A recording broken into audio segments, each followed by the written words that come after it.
Hey guys, and welcome back to my channel. If you're new around here, thanks for stopping by, and if you're a returning subscriber, thanks for coming back to watch another video. It is so good to have you here with me again today, and it's so good to actually finally say that again after 6 months since my last video. I cannot believe it's been that long since I last posted a video on my channel. Like, yeah, life has just been lifing over the last 6 months, which is why I haven't uploaded a video. But in today's video, I have quite a few things to discuss with you. So first of all, I'm going to be talking a little bit about where I've been for the last 6 months.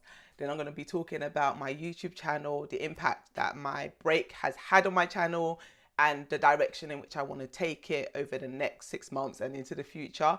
And then finally, it's the summer holidays, so the last section of this video is going to be for all my fellow parents out there planning things to do with the young ones. I'm going to be sharing 30 things that you can do with them this summer holiday that won't cost you much, and some of them are even absolutely free, which is absolutely amazing, and I'll be doing quite a few of them with my kids. And if you stay to the very end, there's also actually a bonus tip for parents when it comes to the summer holidays. So with that being said, let's jump into today's conversation. So first up, where have I been for the last 6 months?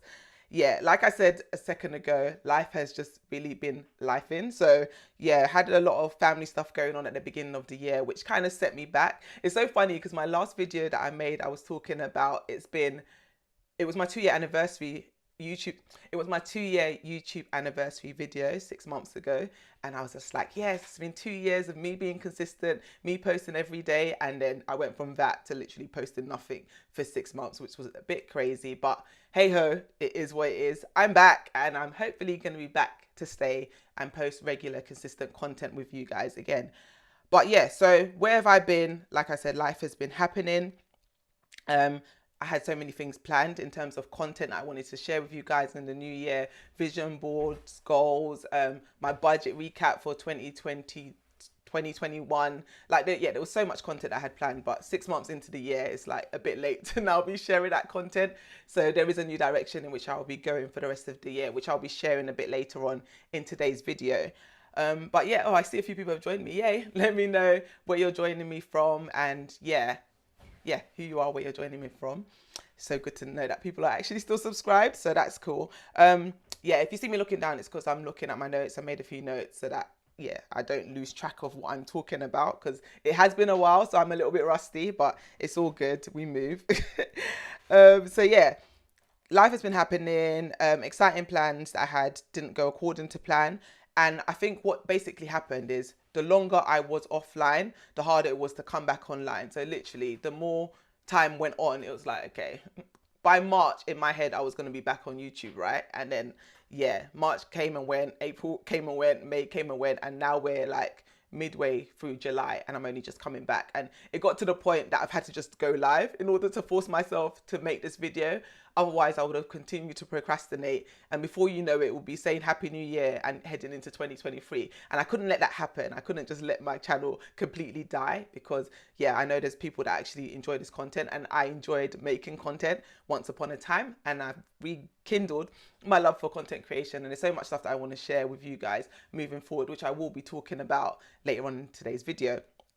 But yeah, so another reason why I'd say I stayed away was because I'd say I'd lost a bit of direction with my channel. I think what tends to happen when you're a content creator, it doesn't matter what niche you're in, is you start to watch what other people are doing, right? And you kind of become a bit distracted by what other people are doing on their pages, and it kind of influences the direction you start to take your channel in. And then you look back 6 months down the line and you're like, actually, is this the content that I would have been creating if I wasn't being influenced by other people? So for me, it was good over the last 6 months to really have that time away to reflect and actually replan and redirect where I want my channel to go moving forward. So it's been good having that break to kind of reflect and, yeah, plan for the future of my YouTube channel. So yeah, I'm really excited for where this channel is going to go, hopefully over the next few months. Oh yeah, I got a couple of likes. Thanks, guys. Any more likes will be much welcome. Oh my gosh, it's been so long. It feels so surreal being back in front of the camera and talking to myself again. Like, yeah, it's been a while, but I guess the more I do it, the more comfortable I will become again. It's so crazy that once upon a time, these lives were easier to do. And now, literally, if you could feel my heart, it's literally beating through my chest. But anyway, let me continue. Okay, yeah. So in terms of me coming back to YouTube, there were a few things that actually motivated me and were like the catalyst for me to actually finally dust off my camera and start recording again. And I would say one of them was the British Bank Awards. So I did a post actually on my community page. I think that's the only post I've done this year on my community page. And that was to ask you guys to vote for me to win an award, which was for Online Financial Influencer of the Year, which I guess was a bit cheeky asking you guys on YouTube, given that I hadn't posted on here. Instagram, I have been on there quite a bit this year. So if you're not following me on Instagram, do follow me over on Instagram, because that's one platform that I'm a little bit more consistent on. But anyway, I did that post basically asking you guys to vote for me to win this award. Anyway, fast forward a few months after receiving the news that I didn't win the award, I was able to see the nominations that I'd received. And a lot of the feedback from the people that nominated me was like, oh my gosh, Tolu's helped me pay down this amount of debt. Tolu's helped me start budgeting. Tolu's helped me start saving. And it was just that reminder that, no, Tolu, that content that you were creating, people needed to see it. It was of value to people. You can't just stop doing it just because you don't feel up to it, or you feel like you can't do it. You have to just overcome that fear and persevere and just get it done. And that's basically, yeah, one of the things that really encouraged me to be like, no, Tolu, you can do this. Come on, come back to YouTube. It'll be okay. And yeah, hence why I'm here now. Another thing I'd say was my husband. He was literally every other month like, come on, babe, you could do this. Come back, go back to YouTube. And I was like, okay, do you know what? I can do it. I can do it. And eventually I just did it without thinking too much about it. Like today's live was quite impromptu, but that's the way I work best, is under pressure. And when I just say to myself, I'm going to do it, and I just do it without giving myself a chance to talk myself out of doing it, that's usually when I get things done. So that definitely encouraged me to come back. And I'd say the final thing was my finance friend. So shout out to Veronia Spain over on Veronia Spain, that's her channel. I'll link her in the description box below. Finance D, and also Yvonne Duma. So yeah, we had a meet up the other day, and we was talking about our channels, and they were really encouraging as well in terms of, no, come back to YouTube. You do have a community online that need your content, kind of thing. So yeah, all of those things anyway together, plus my own, I guess, self-will, kind of brought me back to YouTube. So with that being said, YouTube, okay, so my channel, I haven't been online for a long time, obviously, as you know. And during that space of time that I've been away, I was able to get an extra 300 subscribers, which is absolutely mind-blowing. Thank you to every single new person that has subscribed to my channel. Like, really appreciate you subscribing. Hopefully you stick around, because yeah, I do have a lot of content that will be coming your way in the near future. So appreciate every single one of you. Like, I don't take it lightly, the fact that I haven't posted and yet people are still subscribing, and hopefully not too many people have unsubscribed. Hopefully this won't trigger any unsubscriptions. Lol. But yeah, so that was really good, and I really appreciate that. Another thing that happened during my 6-month hiatus is my channel literally nosedived, which is what you'd expect. You haven't been posting, so you can't expect YouTube to be pushing your content out there. And that's basically what happened to me. Like, as the months were going on, I was just noticing my reach was just declining significantly, and that obviously shows that YouTube were not putting it in front of as many people as they were once upon a time. But then equally, if you post consistently, you get a lot more eyes on your videos anyway, because of your followers watching your videos, which then pushes it out to a wide audience. So it all kind of works together. So you can't expect to not be putting in the work, but then expecting the output. So yeah, once I finally came to that realization, I'm going to have to actually get back to work for this channel to come back alive. YouTube are not just going to save my channel if I'm not willing to work for it. Finally, I came to my senses and I picked up my camera and started recording again. And yeah, that was literally in terms of what happened during the time I was away. My YouTube channel, yeah, pretty much took a nosedive. I think another thing I did that did not help my channel performance over the last 6 months was I took down the DIY videos, which actually brought me a big proportion of my following. So like my pallet sofa video, you may or may not have seen it. I'll link it in the description box below. But that video literally has the majority of the views on my channel. And I took that down just before I happened to take the 6 months break. That wasn't an intentional thing, but I took those videos down in November. My last video was in December. So I think that, coupled with the fact that I wasn't posting, just really had a negative impact on my channel, to the point that I was just like, is there even any point coming back to YouTube? But I just had to get over that and just come back to YouTube. And yeah, slowly but surely, I will rebuild this channel and hopefully regain your trust and rebuild this community online, because yeah, I do actually enjoy making content online, believe it or not. So in terms of the future of my channel or what to expect next, so what I want to trial, I say trial, I don't want to say anything that I can't commit to, but something I want to trial on my channel. So if I just rewind, actually, one of the things that stopped me from wanting to come back to YouTube was the time it took to edit videos. Once I wasn't recording videos and uploading them for about a month, I realized how much time I got back, and I deeped how much time I used to spend editing videos. And I was like, this is not sustainable. I'm spending 6-7 hours on one video and I'm releasing 2 videos a week, and I have work and I have coaching clients and I have kids. It's just too much going on. I can't commit to it. So I think that kind of stopped me from wanting to come back to YouTube, because it's like, where am I going to fit this in, excuse me, to my busy schedule? I have so much going on. I can't commit to recording that many videos and editing that many videos a week. So my husband gave me the idea of doing weekly lives, and this is something he's been, to be fair, saying for like the last 6 months. And I'm like, no, I can't do lives. I can't do lives. I can't do lives regularly. But then I was like, do you know what? I can't edit videos at the moment. I don't have the money to be paying someone to edit those for me at the moment. So let me trial this idea of doing these weekly lives and see how we go with it. So my plan for the next month, so I'm going to give myself a 1-month trial. So that's going to be 4 weeks in a row, hopefully. Tuesday evenings. I haven't decided the exact time, but I will post it on my community tab to say what time I'm going to be going live. And I'll be doing that once a week, basically, for the next month. Let's see how that goes, and then if it works, then I'll say, okay, let's try another month, and then slowly but surely it can become a habit, I guess. So yeah, that's the plan moving forward. So hopefully you'll be seeing more of me on your feed in the foreseeable future. And then yeah, that's the plan. I'm going to be doing weekly lives, and I'm going to be able to therefore talk about topics in a more efficient way. So I'll be able to address things when they come up that I think is going to be relevant to you guys when it comes to finances, or like stuff that happened in the government, just things that will help you or have an impact on you and your finances. I can respond to it quicker when I'm doing lives as opposed to recording, editing, and then uploading videos, because yeah, it takes a lot of time. Any fellow finance content creators, you'll understand what I'm talking about. It is a lot of work. So yeah, that should hopefully help. Another thing I want to do is take the focus off of me moving forward in terms of the content that I create. So if you've been following my channel for a length of time, you'll know that I shared my budgets monthly, my budget check-ins, shared my side hustle income reports, and all things around my financial journey. And while I think there is still room for that, I don't think I'll be sharing it with the level of intensity or the frequency that I was once doing, because I feel like, yes, I guess there are people that enjoy that content, but I don't know if that helps the majority of people, because it's like, once you've seen my budget, you kind of get the gist of how I do my finances, and it's the same kind of thing each month.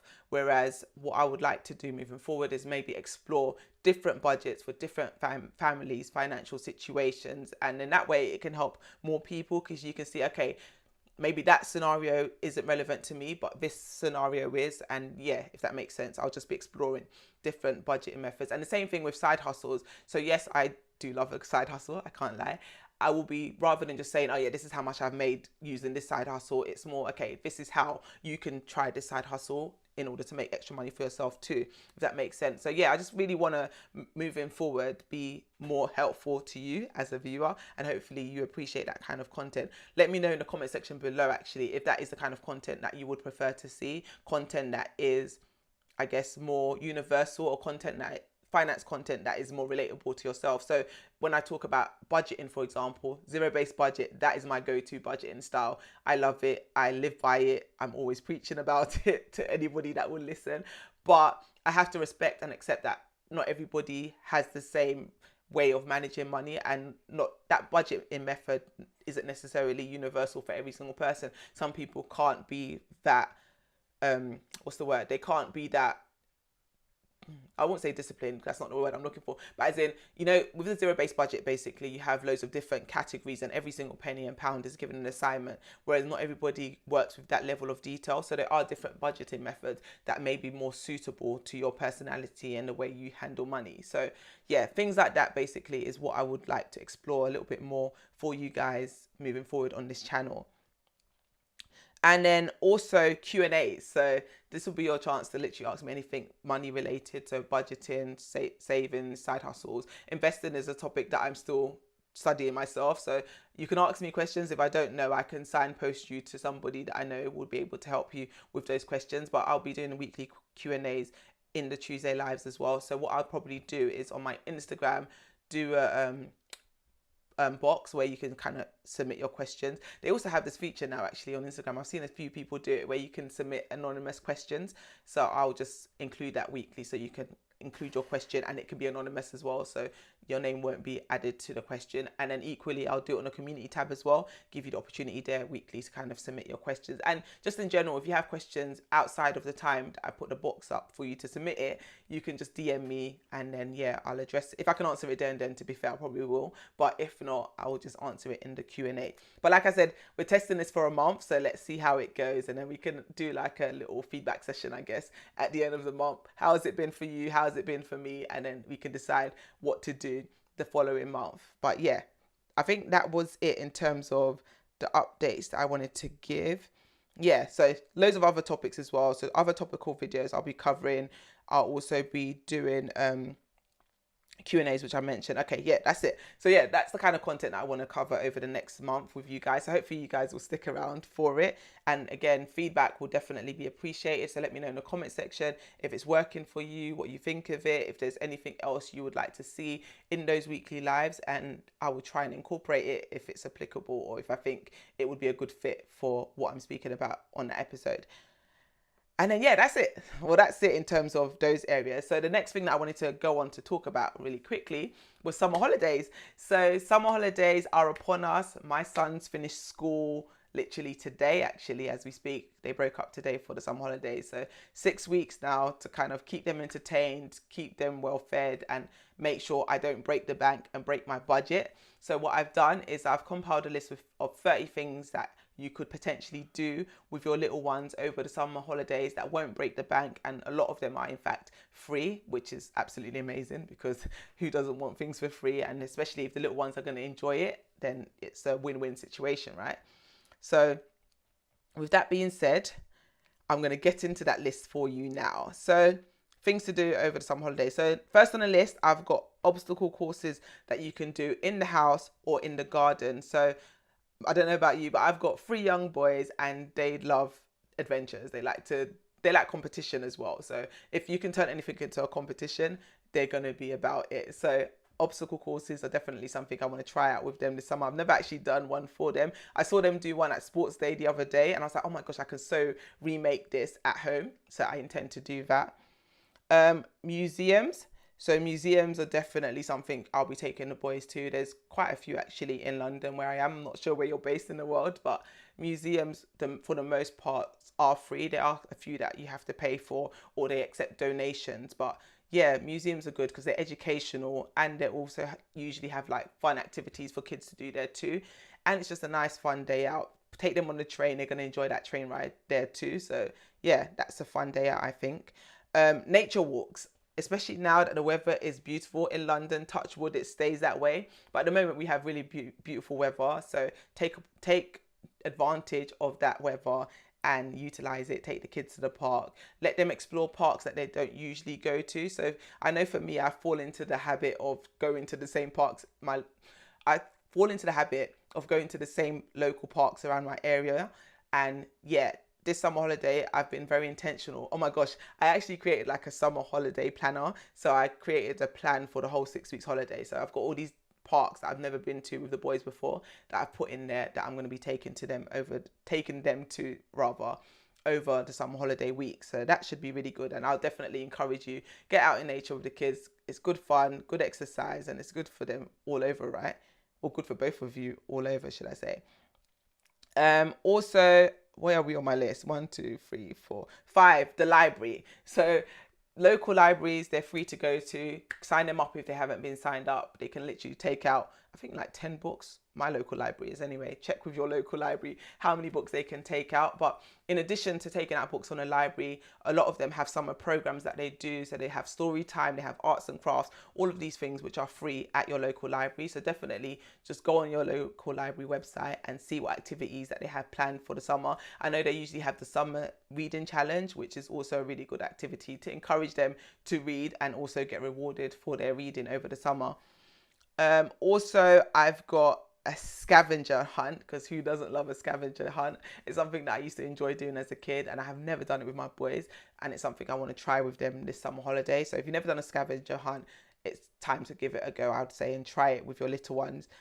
Next thing I've got is picnic. So yeah, picnic, it can be literally things that you have at home, but once you take food from home and you package it up in little containers and take them to the kids to a park, suddenly that food that they didn't want to eat at home, they will eat at the park because it just seems fun. It's a different environment. You're outside, there's other kids running around. So yeah, picnics are definitely a go-to for the summer holidays.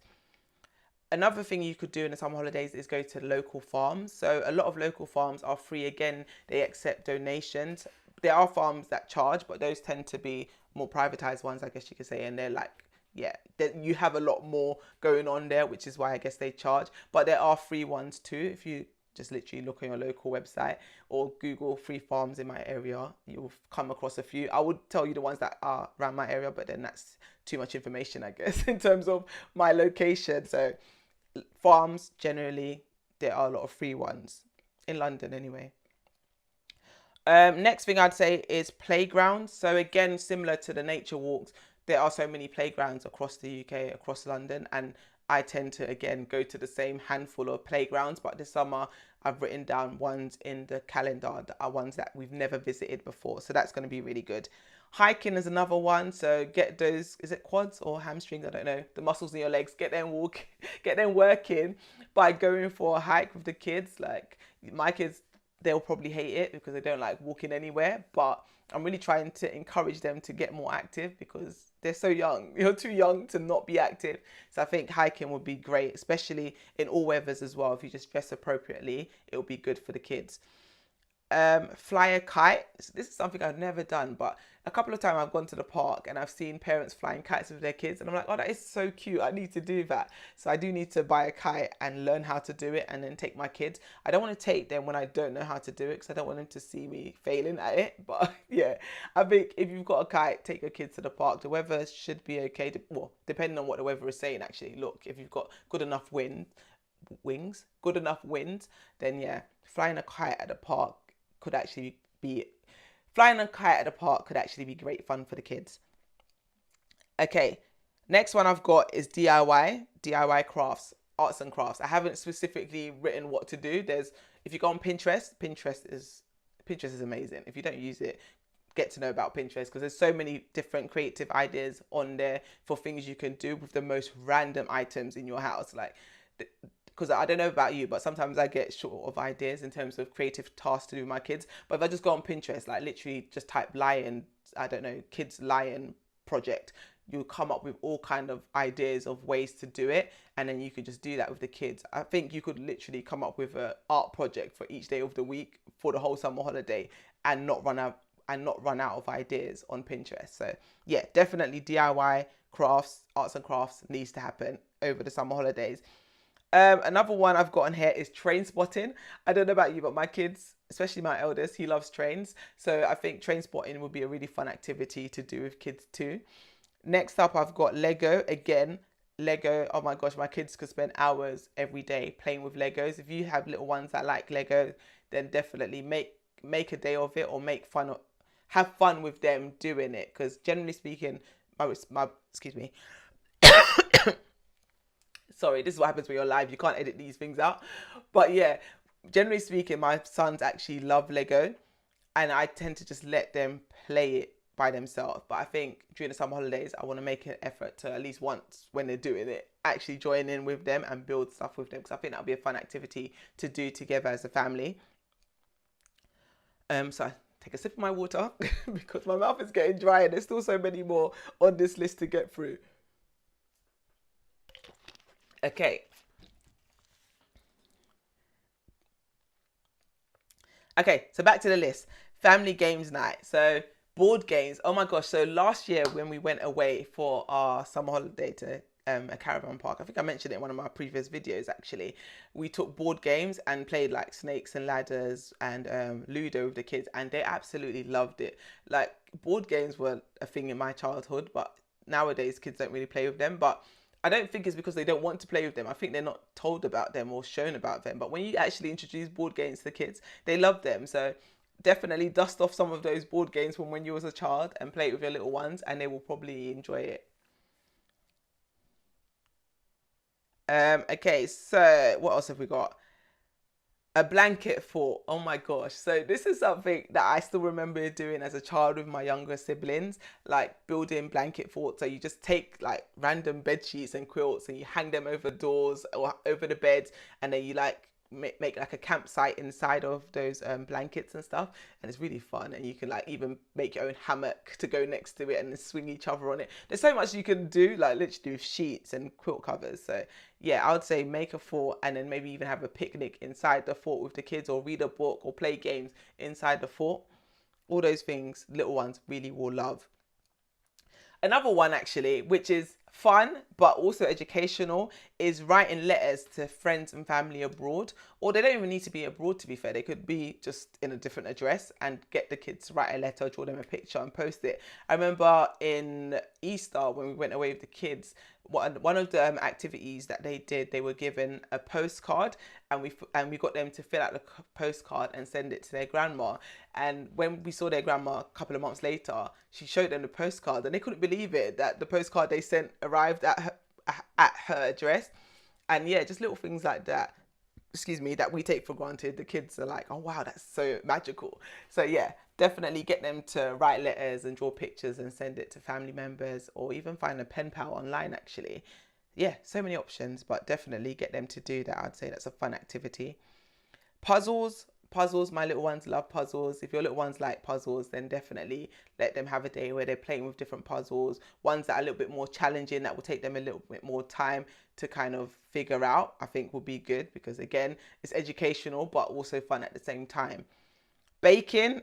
Now this is one that I'm not good at, but I try my best sometimes to do it with the kids, but they enjoy it so much. I not so much, but you've got to take one for the team, right? So I just have to do it with them anyway. But baking, if you've got little ones that enjoy it, definitely do it with them, because yeah, why not? So yeah, baking is definitely one I'd say try. Um, Going on bike rides, scooters, roller skates, whichever one of them your kids have. If they don't have, maybe they can borrow from a family friend or something. But yeah, let them go on bike rides, explore nature on their set of wheels, whichever set you choose. And I think, yeah, I'll definitely be doing that a lot more this summer, because they definitely do not utilize those bikes enough. So that's something I'm planning to do with my little ones, and hopefully that inspires you to do the same with yours too. What else have I got? Oh, okay, this is cute. Build a cardboard box castle. So basically, it doesn't even have to be a cardboard box castle. It could be like a ship or a house or whatever you want to do, but out of cardboard boxes. Again, this is kind of a creative DIY type thing, but specifically making it big enough for them to actually go inside of it. I think that would be really fun. The kids love playing with boxes from Amazon. So I think if you just take it that one step further and make it something really fun and engaging for them, I think that would be a really good thing. Okay, next we have cooking. So we spoke about baking earlier. Cooking classes with the kids, I think would be really cute. If you could get them those little cute, what they called aprons with the hat, I think that's even more cute. But I mean, that's optional. The main thing is just getting them cooking like basic dishes, like maybe making a pizza or making a simple pasta dish, or start with the simple, making their own breakfast. I think that would be a really good, again, educational but fun activity to do with the kids. I think we're coming on the last 10, no, less than 10 now actually. So we're nearing the end of the list. And remember, there's one at the end that I'm going to share, which is a bonus tip. So stick around for that. But next thing I have is visit family and friends. And that's something I will be doing a lot of this summer holidays, because it's free and the kids love spending time with their friends and cousins and things of that nature. So definitely make the most of any family or friends that you have locally, and yeah, hang out with each other, hang in each other's gardens or bedrooms, and just, yeah, let the kids spend quality time with each other because it's inexpensive and they're going to love it. Another thing you could do actually, which I think is a brilliant idea, is community volunteering. So getting the kids to get involved in community activities. So like in my area, we have a local food bank.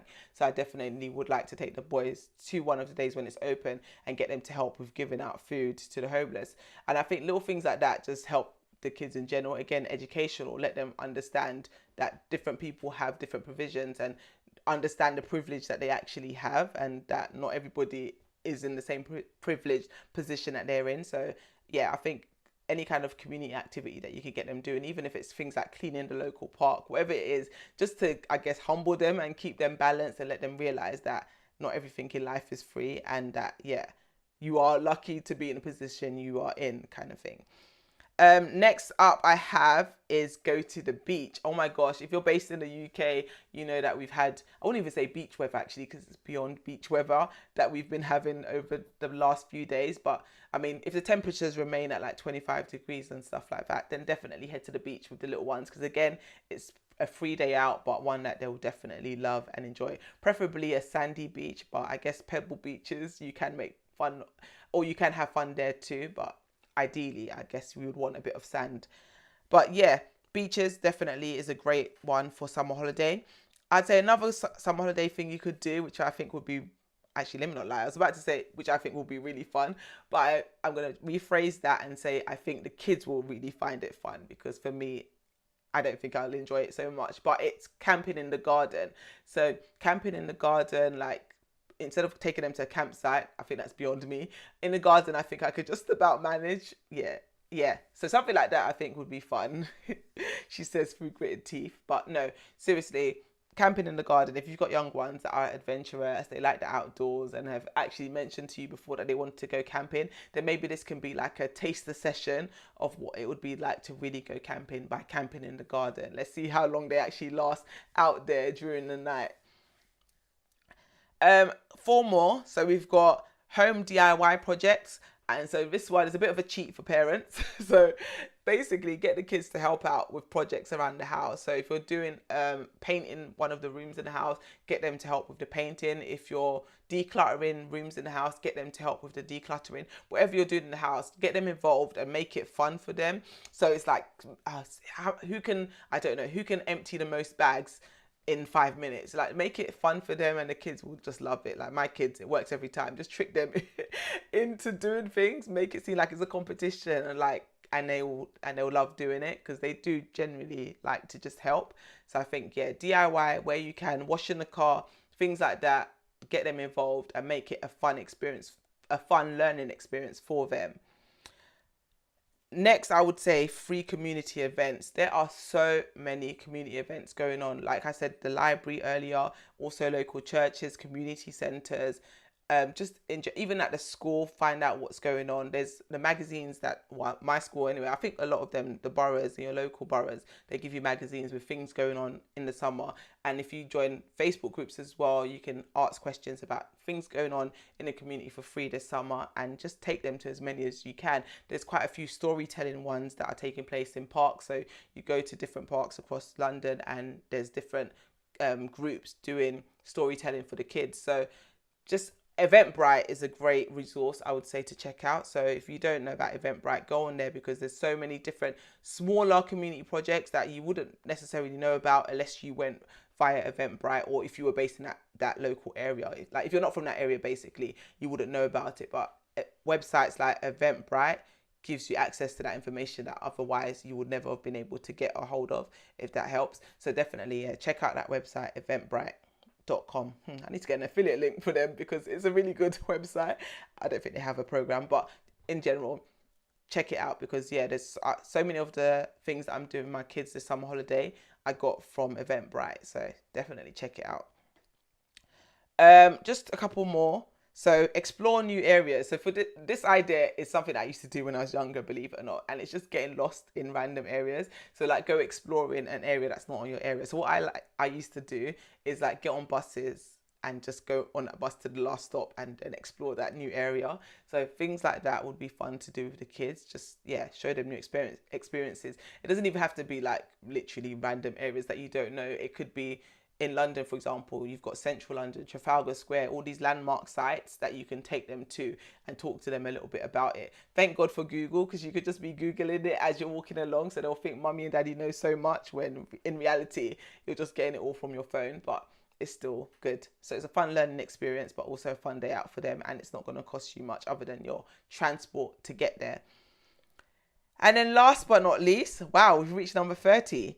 I've got cinema at home. So when I say cinema at home, I mean, yeah, literally have a movie night, but make it fun. Get popcorn, make their little snack tray, popcorn, drink, maybe some sweets or fruit if you want to be a bit more healthy. And then let them watch their favorite movie under a blanket in the living room, or you can even do it in the garden actually on a projector screen. So that is literally my 30 ideas for things for you to do this summer holiday with your little one. So hopefully you found that useful. Let me know in the comment section which of the 30 you'll be trying. Have you already planned to do? Which ones have you added now to the list, or will you be adding to the list of things you're going to do with your little ones? Let me know in the comment section below. I'll be really interested to hear what you have planned for the summer holidays. Let me know if there's anything that I didn't mention actually that you're going to be doing with your kids, because sharing is caring and it might help somebody else in the comment section to find ideas of activities that they can also do with their little ones. But like I did promise at the beginning of the video, I said that there was one other thing that I was going to add in terms of things to do with your children in summer holidays. And the last thing I was going to say is let them be bored. So this is something that I guess a lot of parents don't do enough for their children, is allow them to be bored. Because growing up, I had a lot of times when I was bored, and as much as at the time I thought, oh, this is so boring, there's nothing to do, there's nothing to do. That's what literally sparked my creativity and sparked my imagination, because there was nothing to do. I had to invent things to do for myself. And I think as parents, we always want to give our children the best, but sometimes actually, if you just leave them and give them an opportunity to just be, they can start exploring their own creativity and just start thinking outside the box for ideas of things to do for themselves, rather than always trying to stimulate them. Let them self-stimulate themselves. It's not even English. You know what I mean there. Let them stimulate themselves. So yeah, that's literally what I wanted to share in today's video. So yeah, I think I've shared everything. That was it. 30 things for you to do in London for free with your children. An update as to where I've been. And yeah, I'm back. I will be back to sharing regular content. Like I said, the lives weekly on Tuesday. The time is still TBC. I'll definitely post the video way before it goes live so that you can see what time I'm going live. It won't be at midnight like it was today. Like I said, this one was a bit of an impromptu live, but the next time you will know what time. It's going to be scheduled at a lot earlier. It will be scheduled at an earlier time in the evening. But yeah, that is literally all I wanted to discuss in today's video. I'm glad I finally made it to the end, and I'm glad I did it. Like, yeah, I felt the fear and I did it anyway, and I've gone live and I've shared an update as to where I've been for the last 6 months.